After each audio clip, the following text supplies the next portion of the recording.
Vendo as multidões, Jesus subiu ao monte e se assentou. Seus discípulos aproximaram-se dele e ele começou a ensiná-los, dizendo: Bem-aventurados os pobres em espírito, pois deles é o reino dos céus. Bem-aventurados os que choram, pois serão consolados. Bem-aventurados os humildes, pois eles receberão a terra por herança. Bem-aventurados os que têm fome e sede de justiça, pois serão satisfeitos. Bem-aventurados os misericordiosos, pois obterão misericórdia. Bem-aventurados os puros de coração, pois verão a Deus. Bem-aventurados os pacificadores, pois serão chamados filhos de Deus. Bem-aventurados os perseguidos por causa da justiça, pois deles é o reino dos céus. Bem-aventurados serão vocês quando, por minha causa, os insultarem, os perseguirem e levantarem todo tipo de calúnia contra vocês. Alegrem-se e regozijem-se, porque grande é a sua recompensa nos céus, pois da mesma forma perseguiram os profetas que viveram antes de vocês. Vamos ao Senhor em oração. Senhor, obrigado pelo teu amor e pela tua bondade.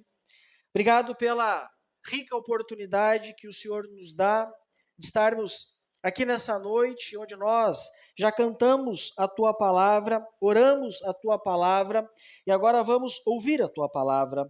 Ilumina, Senhor, a nossa mente e abra o nosso coração e que o Teu Espírito Santo aplique essas verdades na nossa alma, que tudo redunde em glórias a Ti.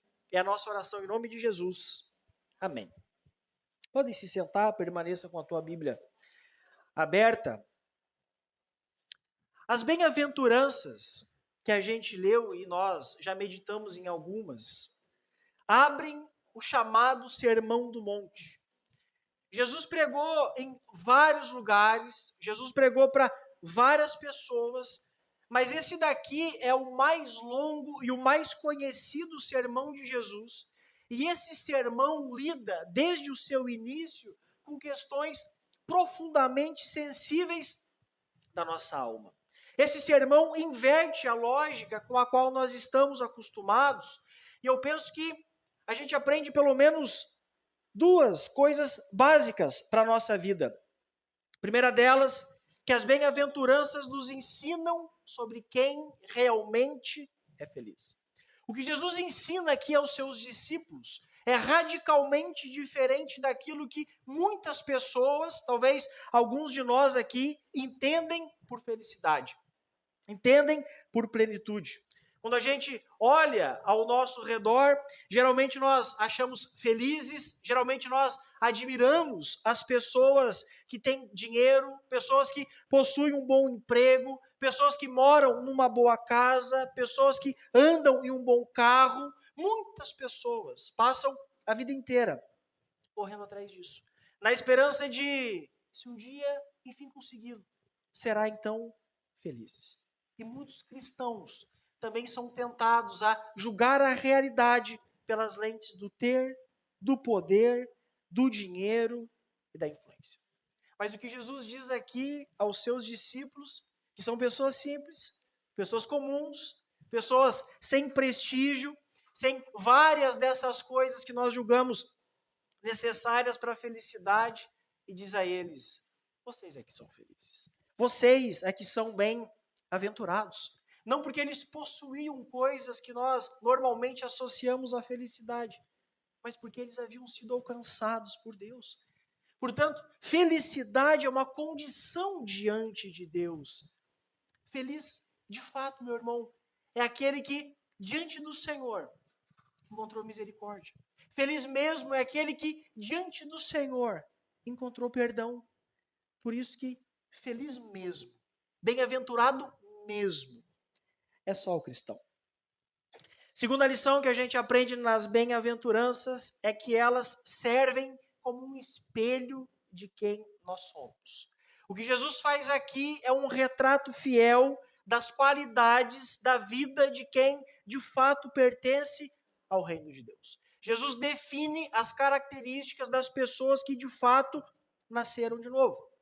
Jesus não faz uma lista de temperamento, não se trata também de comportamentos isolados, mas são marcas de alguém que foi transformado por Cristo e porque foi transformado por Cristo, possui todas as bem-aventuranças.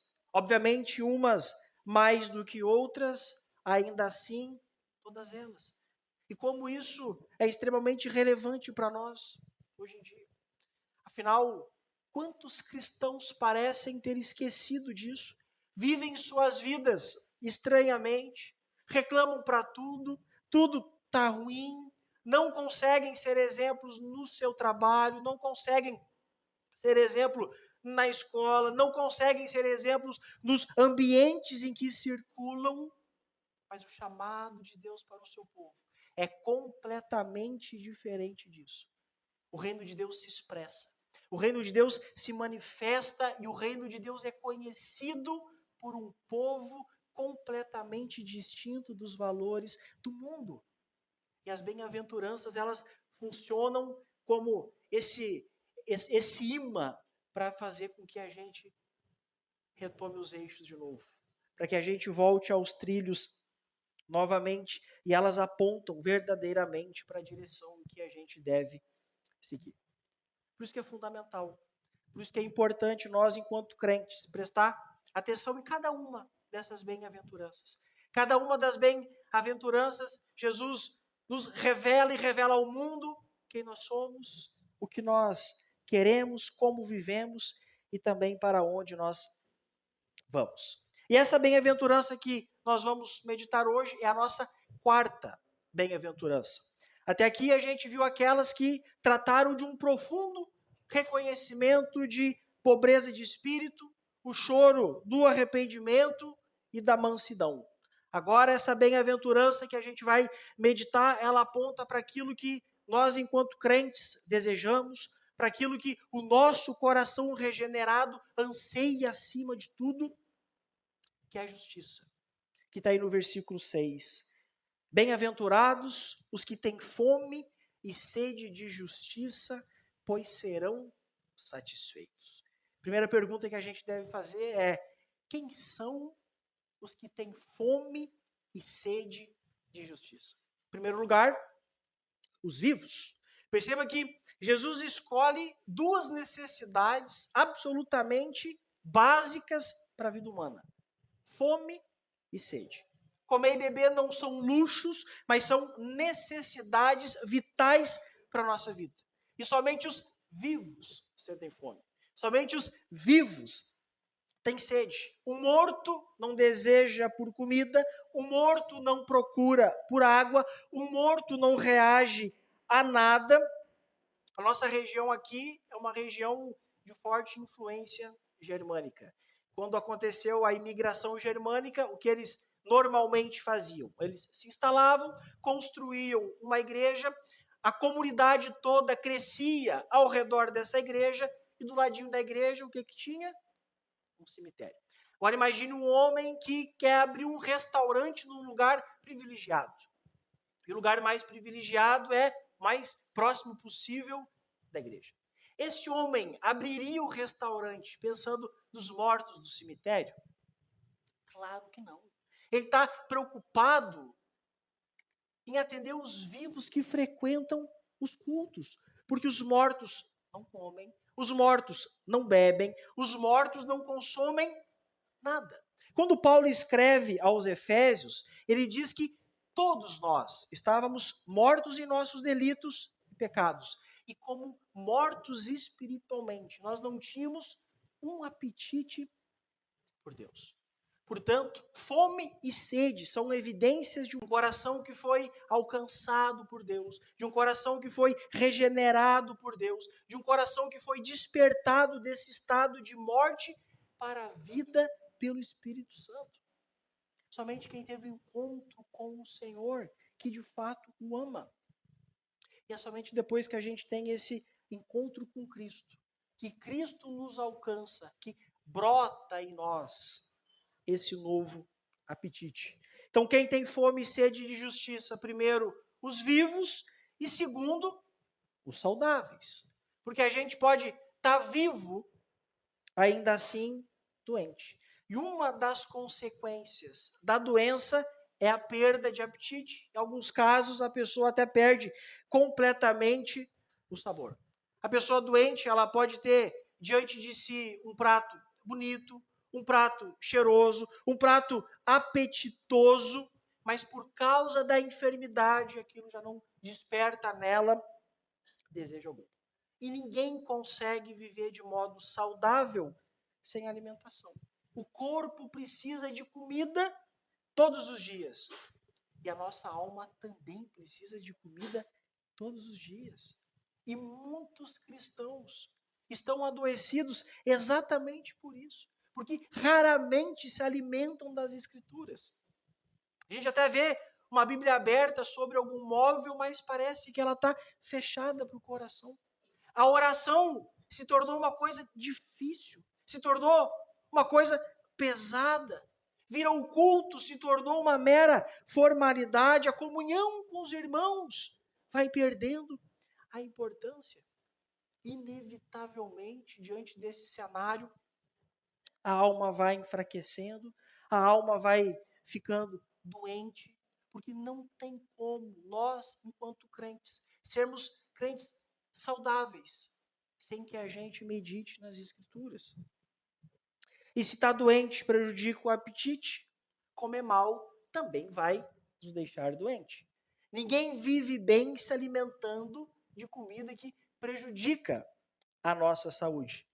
E como tem gente comendo comida ruim, como tem gente comendo coisa estragada, se alimentando não com o evangelho, mas com coisas ruins, se alimentando daquelas mensagens centradas no homem, naquelas mensagens baseadas em um triunfalismo barato, firmadas em promessas que Deus nunca fez, fazendo aquela dieta do eu declaro, eu determino, eu tomo posse, participando de campanhas intermináveis, aquela dieta ao gosto do freguês. Quer vitória? É só vir na terça-feira. Quer milagre? É na quinta-feira. Quer prosperar? 7 quinta-feira de tal campanha. Quer prosperar? Faça isso. Quando a gente vive consumindo esse tipo de alimento, a nossa alma também adoece. Não tem como a gente amadurecer no Senhor se alimentando de uma dieta dessas. O chamado do Senhor para a nossa vida é para que sejamos espiritualmente saudáveis. Uma dieta marcada por uma fome verdadeira, por fome de justiça, por fome de Deus, por fome de santidade, por fome da palavra do Senhor. Então, quem são as pessoas que têm fome e sede de justiça? Os vivos, os saudáveis e os maduros. Quantos cristãos também são cristãos imaturos? E o cristão imaturo, ele é parecido com uma criança em um parque de diversões. Está ali cheio de energia, correndo para um lado e para o outro, está ali encantada com os brinquedos, fascinada com tudo aquilo que vê, está tão envolvido em brincar que se esquece de comer. Esse aqui, ele não deixa de comer porque está doente, mas esse aqui deixa de comer porque está distraído demais. E tem muitos cristãos vivendo assim, meus irmãos.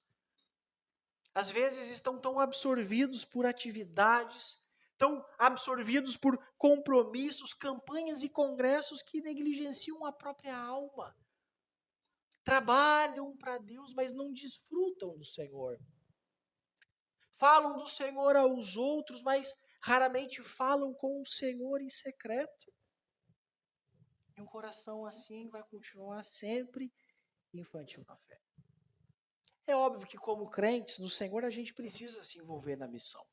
É óbvio que como crentes no Senhor a gente quer ganhar o mundo. Mas o nosso trabalho na obra só se torna saudável quando ele é fruto de um coração faminto por Deus.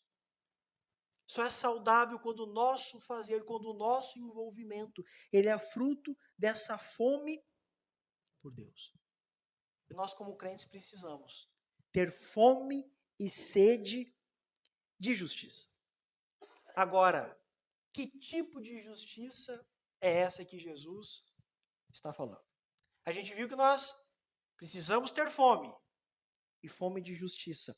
Eu acho legal que o John Stott entende essa justiça como algo que se desdobra em 3 frentes, em 3 movimentos. Primeiro, a gente precisa ter fome e sede de uma justiça legal, que é aquela justiça recebida diante de Deus.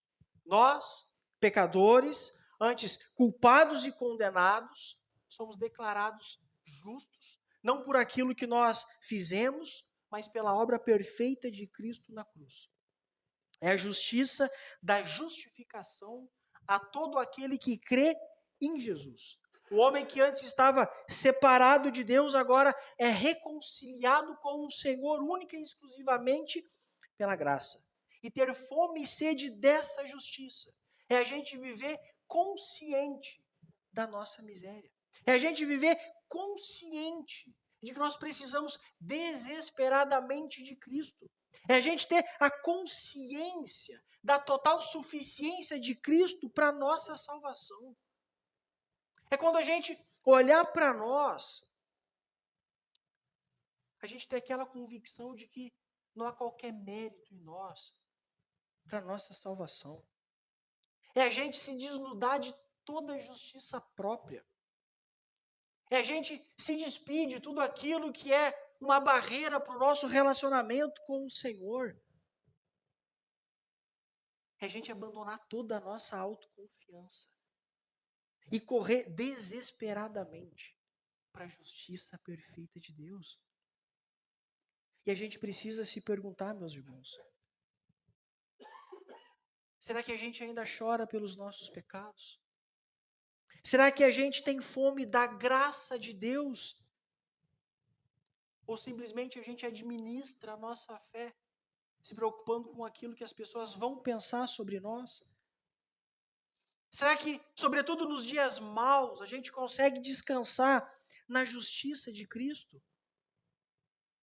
Nós, enquanto famintos por Deus, famintos pela justiça, sabemos que, ao olhar para nós, não temos nada para apresentar diante dele. E é exatamente por isso, e só por isso, que nós nos lançamos inteiramente sobre Cristo. E quando nós nos lançamos verdadeiramente sobre Cristo, é que a gente descobre que é somente por Cristo que nós somos aceitos por Deus. E a gente tem que ter fome dessa justiça. É dessa dieta que a gente deve se alimentar. O chamado do Senhor não é para que sejamos simplesmente alcançados por Ele, mas que sejamos alcançados por Ele e sejamos crentes maduros. E essa bem-aventurança, ela nos dá a receita para isso. E o cristão precisa ter fome dessa justiça. Segundo desdobramento dessa justiça é a justiça moral. Então, se a justiça legal muda o nosso status diante de Deus. Se antes éramos pecadores culpados, agora somos pecadores justificados. Agora somos pecadores perdoados diante de Deus. Quando a justiça legal faz isso, a justiça moral transforma o nosso caráter. E aí o crente passa a desejar a ter uma vida santa. O crente passa a desejar ter uma vida íntegra. Ele passa a desejar ter uma vida obediente. A gente, paralelo a essa exposição, tem visto também, meditado sobre Gálatas, de que Cristo conquistou liberdade para nós. Que liberdade é essa que Cristo conquistou para nós? Para que a gente possa amá-lo de todo o coração. É liberdade para desejar santidade.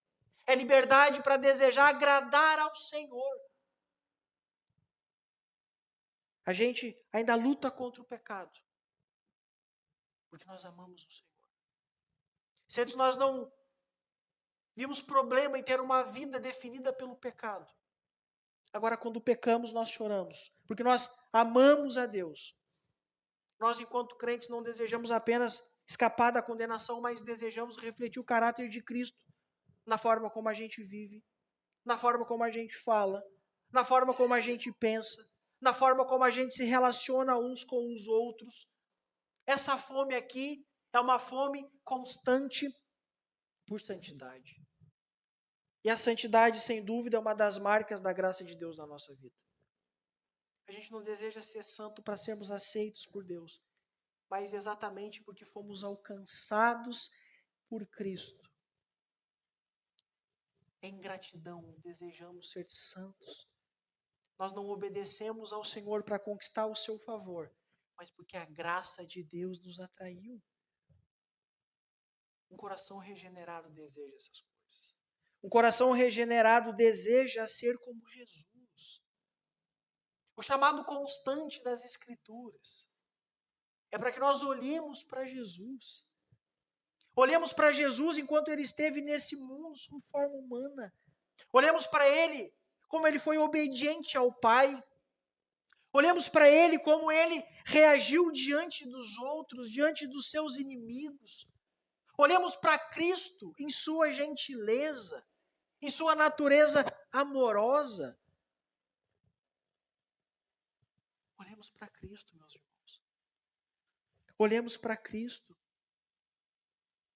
É como Cristo que você e eu, que o Evangelho nos conclama a viver. E é como Cristo que nós estamos sendo moldados. E ter fome e sede de justiça é a gente desejar ser como Jesus. Terceiro movimento é uma justiça social. E a gente vive num mundo definido por injustiças. A gente vive um mundo definido por desigualdades. A gente vive um mundo que é definido pelas corrupções. Mas é exatamente nesse mundo que nós cristãos somos chamados a fazer a diferença.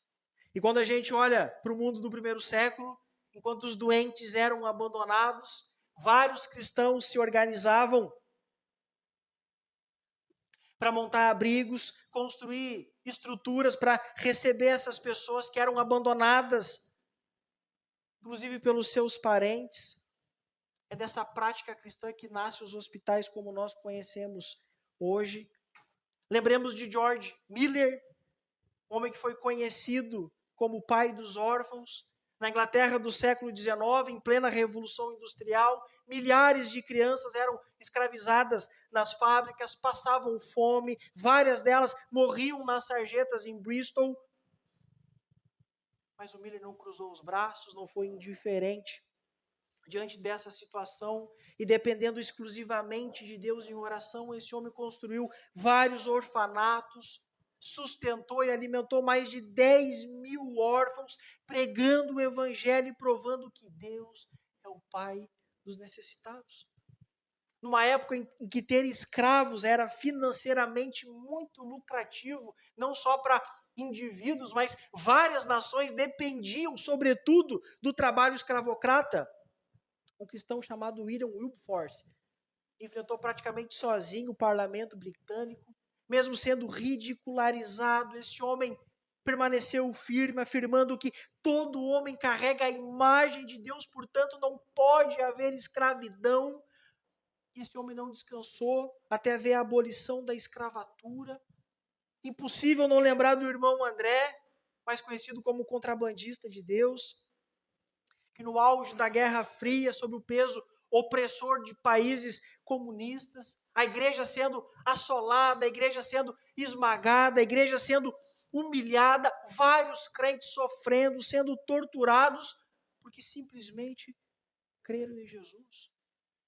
O irmão André não aceitou ver os seus irmãos algemados simplesmente por crerem em Cristo, colocou várias vezes a própria vida em risco, cruzou inúmeras vezes as fronteiras desses países que eram altamente vigiados, o cristianismo era proibido.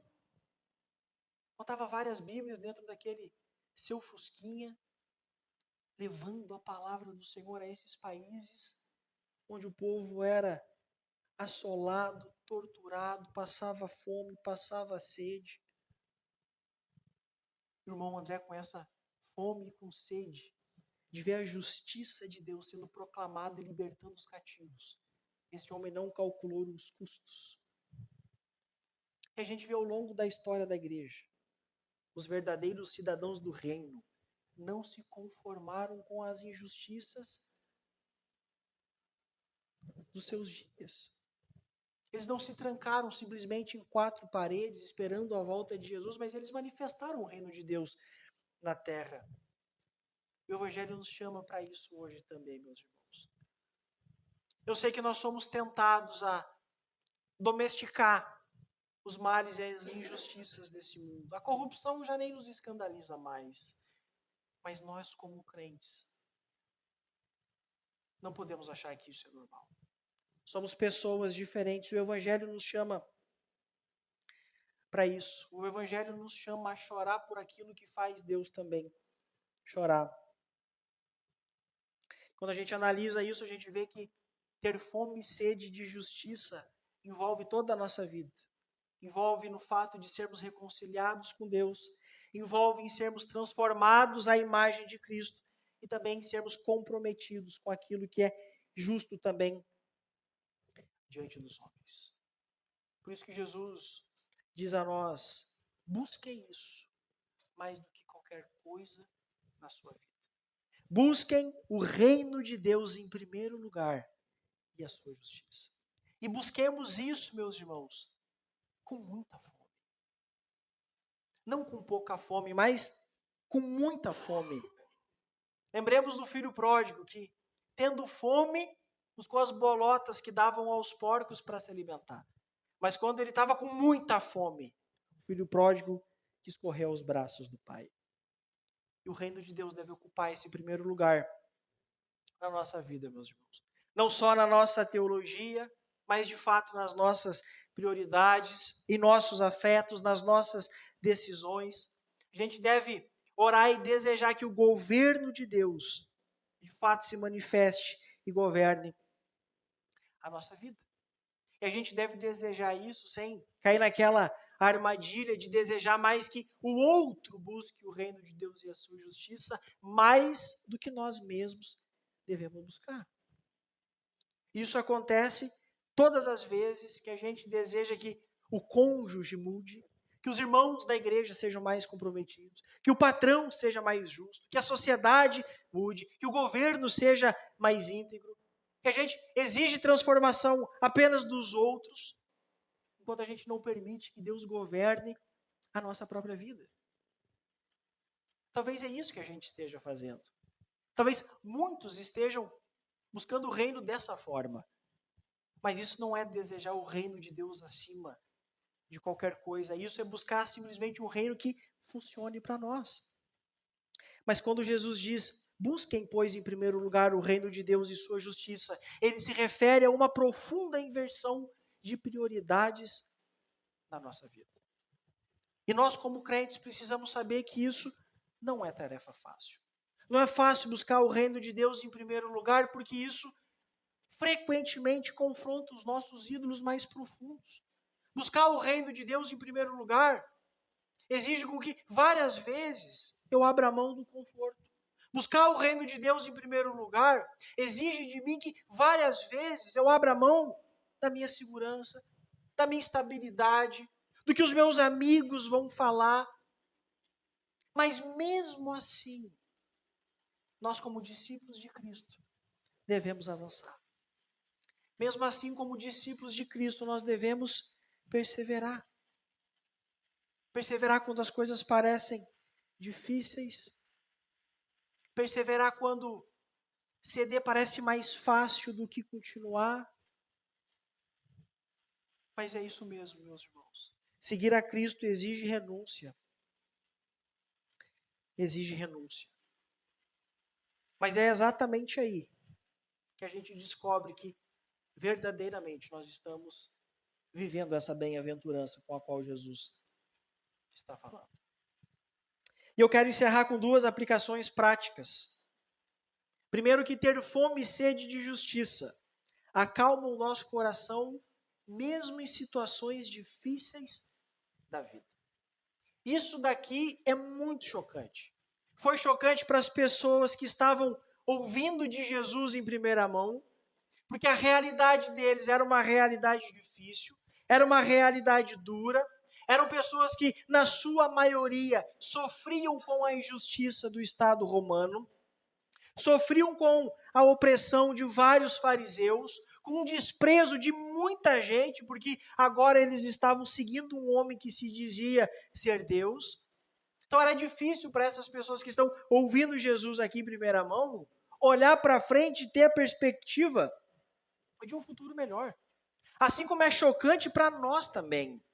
A gente vive cercado por um mundo em guerras, e a gente vê várias delas pipocando aí, algumas com potencial de jogar o mundo de novo a uma terceira guerra mundial. A gente vê as corrupções para tudo que é lado, as desigualdades sociais, e mais um bocado de coisa que tem um potencial enorme para despertar em nós as mais profundas ansiedades e angústias.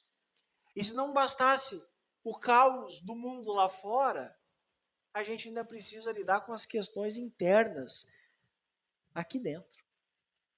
As questões da nossa alma angustiada, os desafios do dia a dia, daquele luto que parece interminável, dos problemas que insistem em não serem resolvidos. Mas essa bem-aventurança aqui, ela nos oferece uma esperança firme de que, mesmo nesses momentos difíceis da vida, mesmo nos dias mais sombrios, Deus acalma o nosso coração. A gente pode se sentir sozinho, a gente pode até se sentir abandonado, mas o Senhor não nos abandona. E Ele está ali acalmando o nosso coração. É como disse o profeta Isaías: o efeito da justiça será paz, o fruto da justiça será tranquilidade e segurança para sempre. Isso aqui não é promessa para a vida mansa, isso aqui não é promessa para uma vida sem estresse, mas isso daqui é promessa de contentamento para os que buscam a justiça de Deus. É promessa de contentamento para os que amam a justiça de Deus acima de qualquer coisa. Promessa de paz mesmo em dias difíceis. E essa bem-aventurança, ela nos chama a descansarmos em Deus. Segundo, que a promessa de que os que têm fome e sede de justiça serão satisfeitos.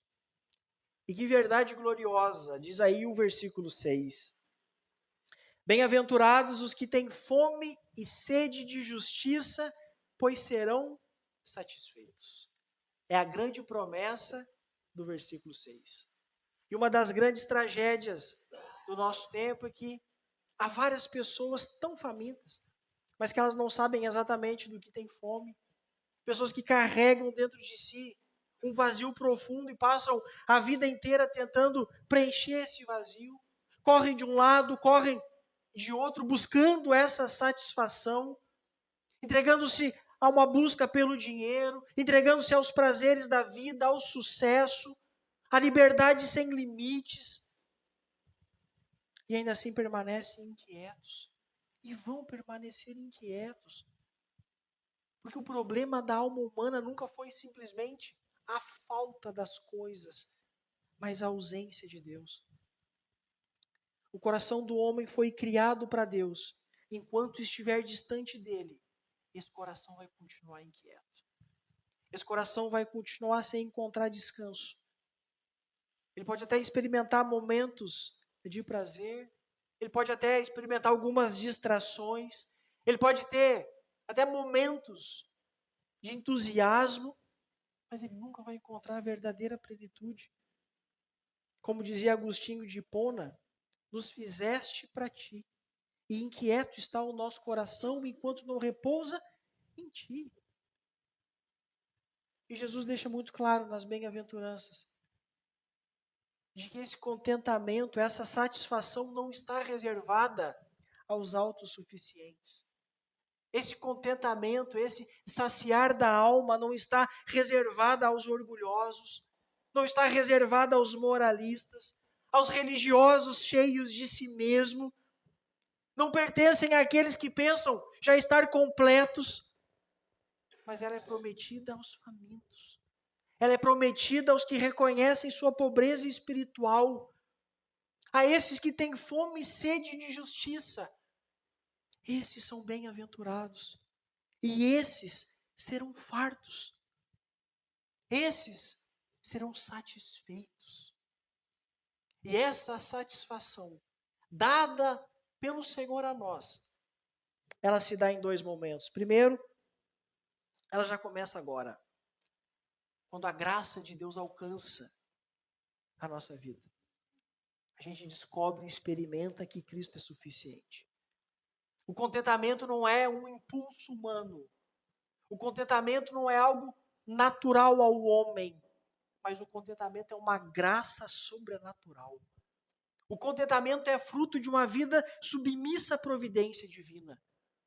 E quando a gente compreende que Deus governa todas as coisas com perfeita sabedoria e bondade, inclusive nas dores, inclusive no luto, inclusive nas perdas, nas limitações da vida,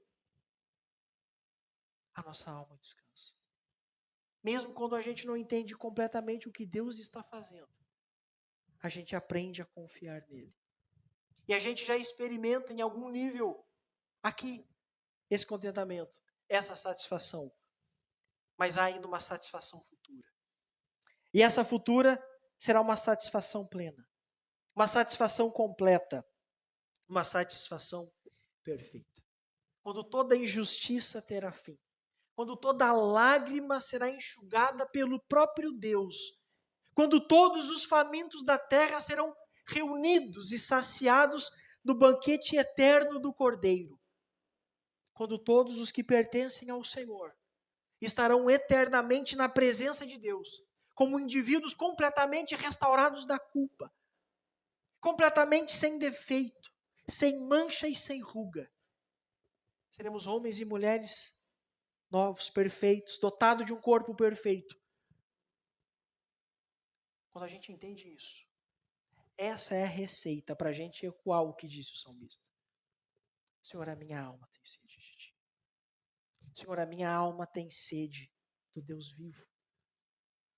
E nós devemos desejar essa receita mais do que qualquer outra coisa na vida. O Senhor aqui nos chama mais uma vez para nos lançarmos em seus braços. Deus é o Salvador dos que têm fome e sede de justiça. E Deus chama todos os famintos, para que esses famintos venham, de mãos vazias mesmo, sem ter o que oferecer, mas só precisa ter fome e sede de justiça. Eu quero encerrar dizendo que essa bem-aventurança aqui é um lembrete de que a gente deve desejar a bendita comunhão com Deus acima de coisa. A gente deve olhar para Jesus e desejar ser como Ele. Felizes são as pessoas que buscam isso. Feliz é a igreja onde as pessoas têm fome e sede de justiça, não de status, poder ou prestígio. Feliz é a pessoa que não se conforma com as injustiças desse mundo e continua crendo que a cruz de Cristo é suficiente para redimir os que nele confiam. Felizes são os famintos que reconhecem que nenhuma justiça própria pode saciá-los e por isso se lançam à graça do Evangelho. Isso é graça. E graça é um presente de Deus para os famintos da sua justiça. Que sejamos esses famintos e que o Espírito Santo aplique em nosso coração essas coisas.